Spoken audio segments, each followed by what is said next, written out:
The Islamist-backed Egyptian President Mohamed Morsi drastically losing the support of his cabinet, along with the sympathies of the public. At least 5 ministers resigned amid anti-government protests, which were joined by millions. And the military, though, promising to deploy on Tahrir Square, but this time to guard the demonstrators. The latest report from Cairo and RT's Beltrou. In the early hours of Tuesday morning, the Egyptian president finally responded to an ultimatum by the military, giving him 48 hours to fulfill the demands of the people, otherwise they would intervene. The president admitted that he didn't know about the military ultimatum before it was released and slammed the language of the statement as confusing and vague. He emphasized that he was working towards national reconciliation and that the greatest thing to come out of the January 25 revolution was a democratic civilian state. However, he is losing support within his own administration. In the early hours of Tuesday morning, we heard that there was the final resignation of the foreign minister. This follows 4 other resignations of his cabinet, all saying they're in support of the protests against the president. Meanwhile, hundreds of thousands of people returned to the streets of Egypt for a second day, calling for the ouster of Morsi, like those behind me at the presidential palace. This happened across the nation.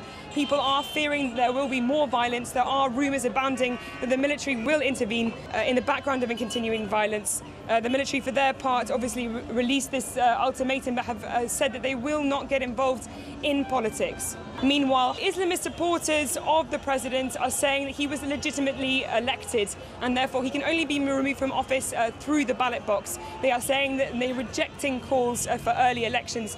The Muslim Brotherhood spokesperson, for his part, said that they will not have early elections, that the president must fulfill his 4 years in office. This comes against the backdrop of a lot of violence towards the Muslim Brotherhood group. A number of their headquarters have been ransacked and firebombed, leading to several fatalities.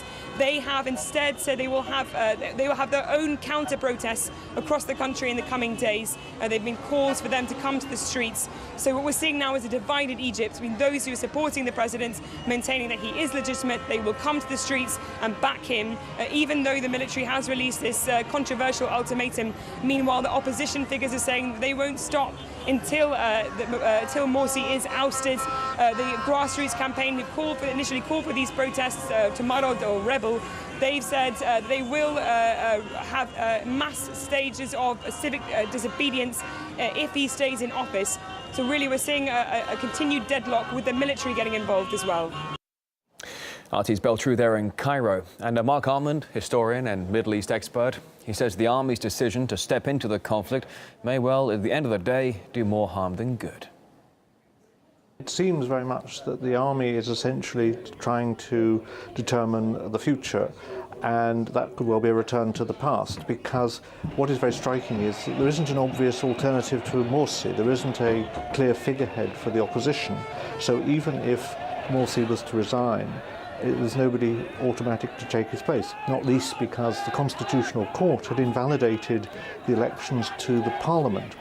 So that we have in Egypt a very, very difficult situation. There's only one person with any kind of democratic legitimacy, that's the president, and his own legitimacy is now under attack from huge crowds in the streets and from the army and the police who've refused to defend himself and his party. But whoever comes to power, or if Morsi stays in power, it's difficult to see that the basic problems of great poverty, dwindling resources coming into the country, terrible problems about paying for the import of vital resources, including food, that those can easily be resolved whoever is in power.